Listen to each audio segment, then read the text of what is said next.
The conference room door slammed shut behind me, and I stood there staring at the mahogany table where my future had just been decided without me. My hands trembled as I clutched the rejection letter, formal, cold, devastating. The RiverTech Co letterhead mocked me from the top of the page, its familiar blue logo now a symbol of betrayal. "You're not leadership material yet." His words echoed in my skull like a death knell. 5 years. 5 fucking years I'd given to RiverTech Co, and Thomas Brennan, my mentor, my supposed champion, had just smiled that patronizing smile and delivered the verdict like he was commenting on the weather. The same smile he'd given me when I'd landed the Hoffman Industries account. The same smile when I'd single-handedly prevented the server farm meltdown that could have cost millions. "I understand," I'd said. Such a lie. I understood nothing. Nothing about why my 97% client satisfaction rating meant nothing. Nothing about why my innovations had been quietly absorbed into company standard practices without recognition. Nothing about why the man who'd promised to champion my career had just stabbed me in the back with surgical precision. The hallway stretched endlessly before me. Fluorescent lights buzzed overhead, casting everything in sickly yellow. My colleagues walked past, their conversations muffled, distant. Did they know? Could they see the humiliation radiating from my skin like heat? I caught a glimpse of Amanda from marketing. We'd worked together on 3 major campaigns. She looked away quickly, her expression a mix of pity and embarrassment. My phone buzzed. A text from my sister. "How did it go?" "Dad's asking." "He's got champagne chilling." I couldn't answer. Couldn't face explaining how I'd been passed over for someone with half my experience, half my dedication. Someone who'd never pulled an all-nighter debugging critical infrastructure when the entire eastern seaboard was at risk.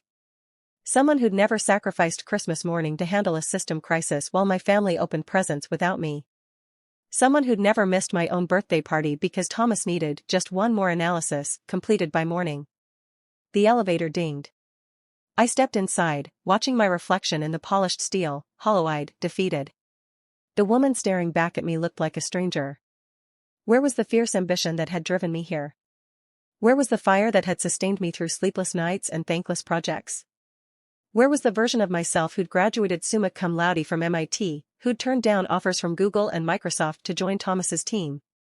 Thomas had extinguished it with 6 words. 6 words that felt like a death sentence. The apartment felt smaller that evening. I sat on my couch, laptop closed for the first time in months, staring at the wall where my RiverTech Co certificates hung in neat frames. Employee of the Month. 3 years running. Innovation Award for the cloud migration project that saved the company $2.3 million annually. Team Leadership Recognition for managing the crisis response unit during the 2023 cyber attack. Patent applications, 6 of them, for security protocols I developed during my off hours. Worthless paper now. Decorative lies. I remembered the beginning.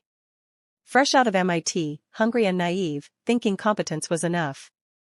Thomas had taken me under his wing at the company recruitment fair, promised to guide my career.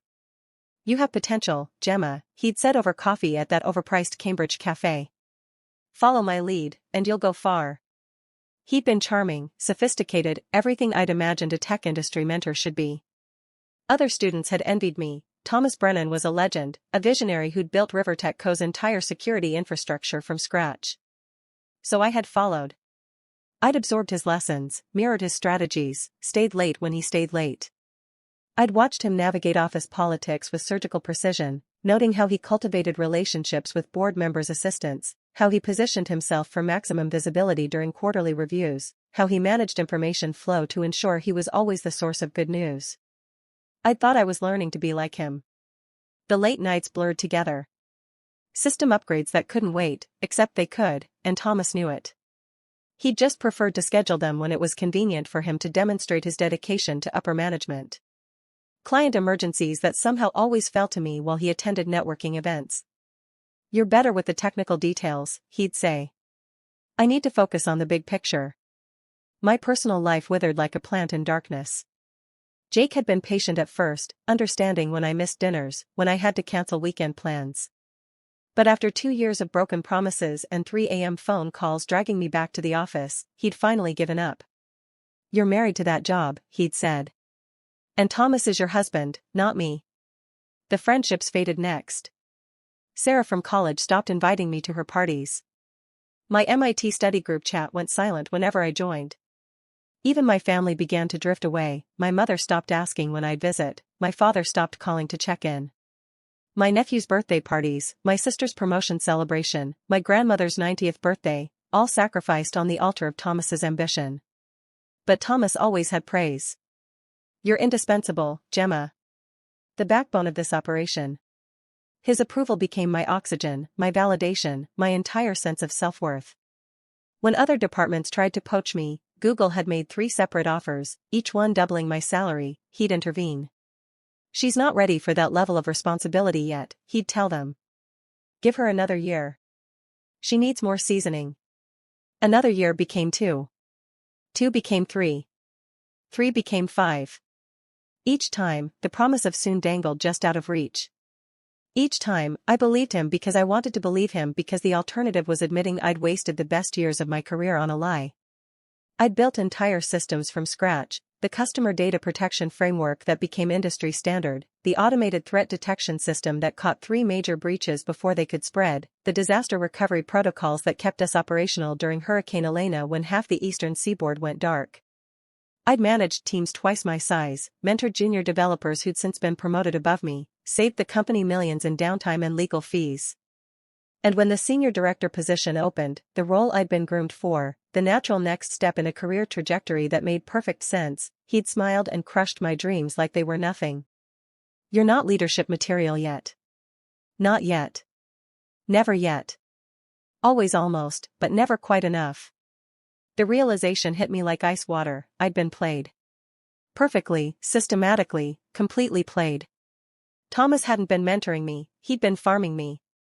Cultivating my skills, harvesting my innovations, keeping me close enough to exploit but far enough from power to never threaten his position. I returned to work the next morning with a different perspective. The office looked the same, glass walls, open floor plan, the constant hum of productivity, but I saw it differently now. I saw the power structures, the information flows, the carefully maintained hierarchies. I noticed how conversations stopped when certain people approached, how others leaned in when they spoke. I observed who ate lunch with whom, who stayed late together, who shared knowing glances during meetings. Thomas greeted me with his usual warmth, his performance pitch perfect. "How are you feeling, Jemma? I know yesterday was disappointing. But you handled it with such grace. That's exactly the kind of emotional intelligence senior leadership requires." "I'm fine," I said, my voice steady. "Learning experience." He nodded approvingly, his relief palpable. "That's the spirit. There will be other opportunities. In fact, I'm already thinking about how we can position you for the next opening. Maybe we should get you some external training, some leadership coaching." More delays. More excuses. More carrots dangled just out of reach. I smiled and walked to my desk. But I wasn't fine, and I wasn't waiting for other opportunities. I was planning.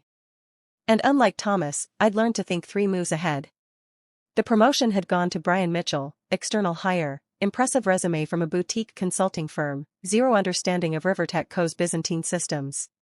He'd need guidance, support, someone to help him navigate the technical complexities and political landmines. Someone like me. I volunteered to assist with his onboarding. Thomas praised my professionalism, my team-first attitude. "This is exactly the kind of leadership potential I've been trying to cultivate in you," he said during our weekly one-on-one. "Your willingness to support Brian despite your disappointment shows real maturity." If only he knew. Brian was eager to learn, grateful for my expertise, refreshingly honest about his knowledge gaps. Within weeks, he was relying on me for everything: system architectures, team dynamics, strategic decisions, even basic navigation of our internal tools. I became his unofficial advisor, his most trusted resource, his lifeline in an ocean of technical complexity. I also became his documentation source. Every process, every protocol, every critical system dependency, I mapped it all out for him. Comprehensive guides that only I could create, based on knowledge only I possessed.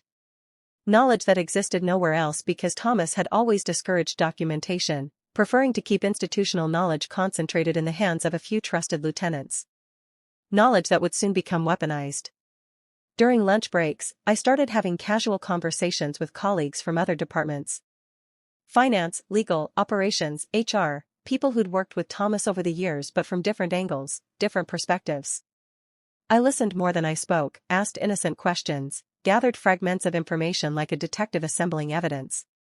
Remember that Henderson account? Thomas saved us millions on that one. Actually, wasn't that Jemma's analysis that caught the problem? Oh, right. But Thomas presented it to the board. He always does. Takes point on the high visibility stuff. Smart political move. Though I sometimes wonder. Wonder what? Nothing. Just, sometimes the timing seems convenient, you know? Pattern recognition. It was my specialty. And the patterns were becoming clear. I also began having coffee with Lydia Chen from HR, not the kind Thomas had warned me to avoid, but strategic relationship building. Lydia had been with the company for 8 years, had seen multiple leadership transitions, had access to personnel files and performance reviews that painted a very different picture of Thomas's contributions than his carefully curated public persona. You know, she said during one of our Tuesday morning conversations, I've always wondered why you never applied for any of the senior roles that opened up over the years. Your performance reviews are stellar. Thomas felt I needed more development, I said carefully. Interesting. Because your reviews don't indicate any development needs. In fact, they're among the strongest I've seen. She paused, studying me. Have you ever seen them? I hadn't. Thomas had always handled the review process directly, summarizing the feedback verbally. Too much detail might be overwhelming, he'd said. I prefer to give you the synthesized version. I could arrange for you to see them, Lydia offered. It's your right as an employee. I'd like that. The pieces were falling into place. Not through my direct action, but through the natural flow of information and institutional memory. I wasn't orchestrating chaos, I was simply removing the barriers that had kept the truth contained, like opening a dam that had been holding back a river for far too long. The first move was subtle. Brian had been struggling with a particularly complex system integration, a legacy mainframe that needed to interface with our new cloud infrastructure. It was the kind of technical challenge that would make or break his early tenure, and I'd been helping him understand the architecture during our daily morning meetings.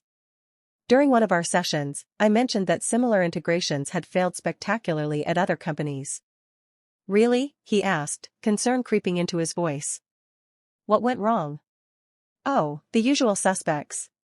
Inadequate testing protocols, rushed timelines, insufficient documentation of dependencies.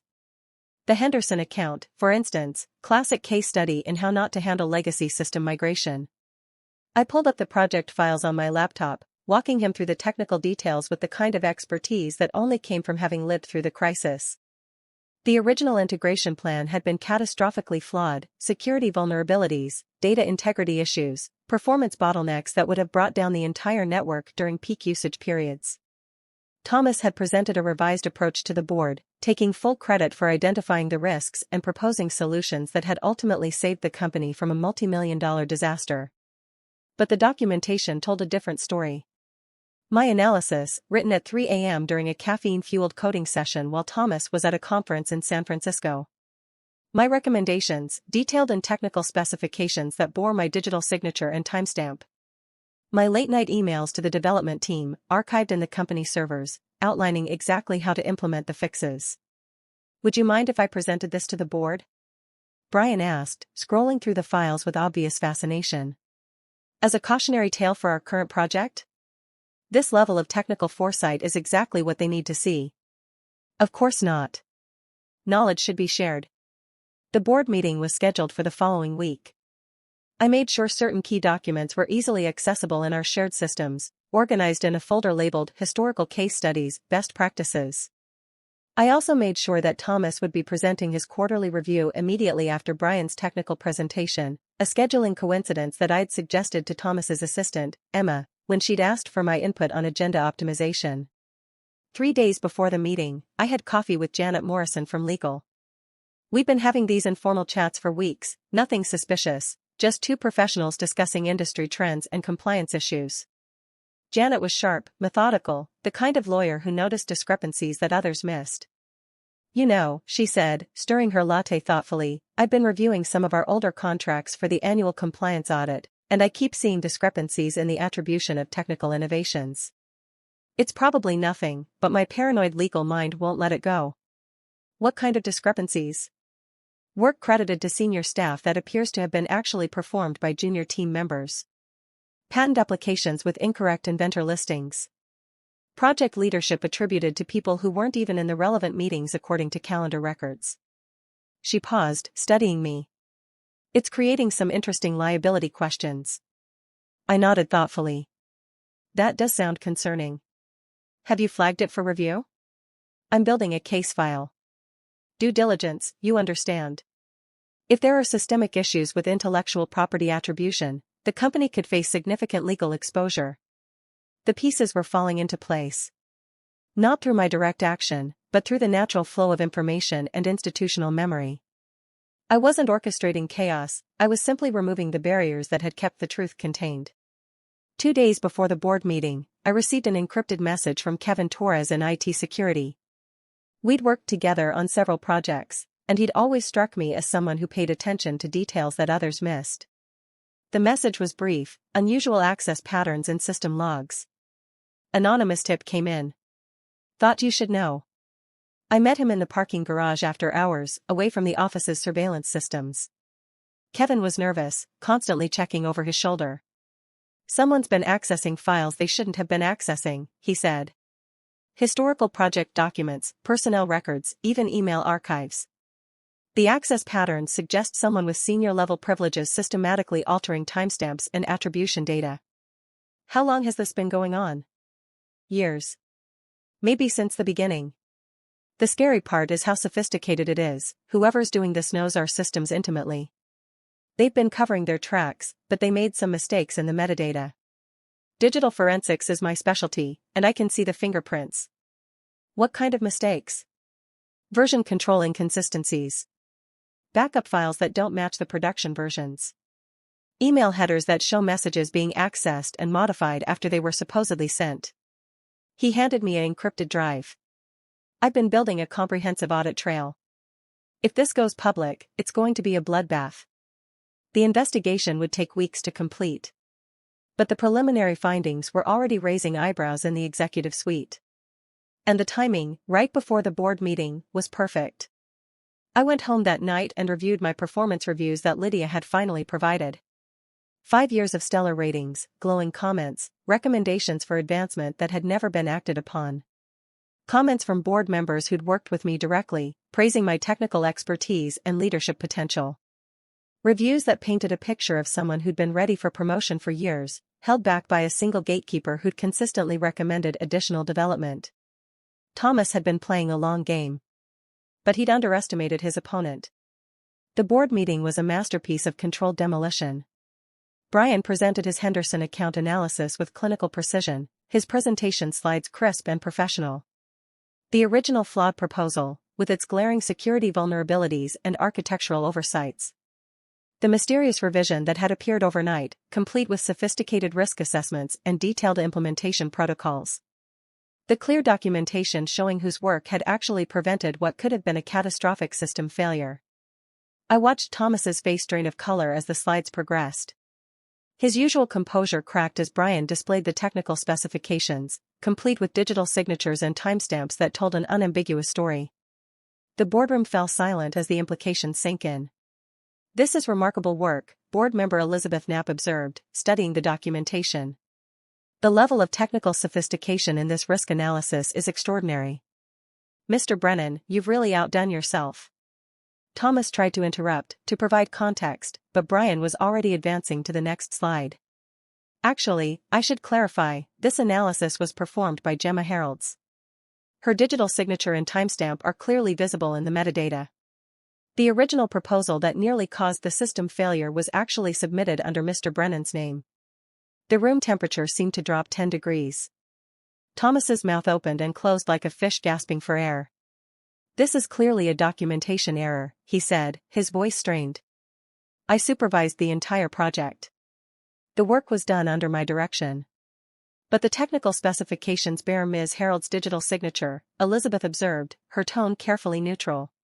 And the timestamp shows they were created after the original proposal was already submitted to the client. How do you explain that discrepancy? Thomas looked at me, confusion and dawning horror mixing in his expression. I met his gaze steadily, my face carefully neutral, professional, almost sympathetic. Just an employee attending a routine board meeting. There must be some mistake in the version control system, he stammered. These old files sometimes get corrupted. Actually, Brian continued, I've been reviewing similar projects from the past 5 years, and there's a consistent pattern of technical innovations being attributed to senior staff but actually developed by junior team members. The metadata tells a fascinating story. That afternoon, the dam burst completely. Janet Morrison's legal review was formally submitted to the board, documenting a comprehensive pattern of intellectual property theft that spanned multiple departments and projects. 5 years of misattributed work, carefully documented with digital forensics that were impossible to dispute. 3 patent applications with incorrect inventor listings, representing millions in potential licensing revenue that had been systematically stolen. A pattern of credit theft that went beyond simple oversight into what could only be described as deliberate fraud. The IT security investigation accelerated with board approval for unlimited resources. Kevin Torres and his team worked around the clock, subpoenaing access logs, cross-referencing historical records, building a digital paper trail that painted a damning picture of systematic manipulation. What they found was a complex web of altered files, modified timestamps, and deleted communications that had been carefully constructed over years but ultimately left digital fingerprints that couldn't be erased.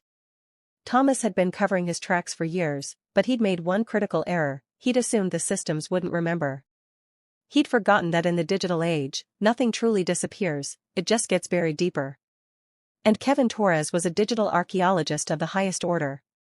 By Wednesday, Thomas was suspended pending a full investigation. By Thursday, 3 other senior managers were under review for similar practices, a cancer that had metastasized throughout the organization's leadership structure. By Friday, the corporate hierarchy that had seemed so solid, so immutable, was crumbling like a house of cards in a hurricane. The local tech press picked up the story. RiverTech Co faces internal investigation over intellectual property theft, read the headline in TechCrunch. The article was devastating, quoting anonymous sources who painted a picture of systematic exploitation that had gone unchecked for years. Brian found me in the break room that Friday afternoon, looking shell-shocked and exhausted. Did you know? He asked quietly, stirring his coffee with mechanical precision. Know what? About Thomas. About all of this. About how deep it went. I considered the question carefully, weighing my words. I knew my work wasn't being properly attributed. I assumed it was just how things worked here. Hierarchy, politics, the usual corporate dynamics. But you never said anything. Never pushed back. Who would I have told? Thomas was my mentor. My champion. The person who was supposed to advocate for me. I paused, letting the irony sink in. I thought I was the problem. That I wasn't good enough, wasn't ready, wasn't leadership material. He winced visibly. Jesus, Jemma. I'm sorry. I had no idea when I took this job that I was walking into the middle of something like this. It's not your fault. You got caught in the middle of something that started long before you arrived. That was true. Also irrelevant. Brian had been a useful catalyst, nothing more. The investigation concluded 3 weeks later. Thomas was terminated for cause, his employment record permanently flagged. 2 other managers were demoted. The company implemented new attribution protocols, new oversight mechanisms, new transparency requirements. I was promoted to senior director the following month. Not as a consolation prize, but as recognition of work that had been systematically suppressed and misattributed for years. The board's apology was formal, comprehensive, and accompanied by a substantial compensation adjustment. Brian remained in his position, but our relationship had evolved. He deferred to my expertise, sought my input on strategic decisions, made it clear that my contributions were valued and visible. The dynamic I'd spent 5 years hoping to achieve with Thomas materialized naturally with his replacement. The office felt different now. Lighter. The invisible weight of deception and manipulation had been lifted, replaced by something resembling actual meritocracy. My team responded to authentic leadership instead of performative mentorship. I kept Thomas's nameplate in my desk drawer. Not as a trophy, but as a reminder. A reminder that trust is fragile, that power corrupts, and that the people who smile while holding you back are often the most dangerous opponents you'll face. My sister called to congratulate me on the promotion. "Dad's proud," she said. "He wants to know how you finally broke through." "I learned to document everything," I told her. "And I learned that sometimes the truth just needs better lighting." She laughed. "That's very zen of you." If only she knew. The Thomas Brennan era at RiverTech Co was over. The Jemma Harolds era had begun. And unlike my predecessor, I intended to build something sustainable, something that wouldn't require crushing others to maintain its foundation. But I kept his nameplate in my drawer, just in case. Some lessons are too valuable to forget.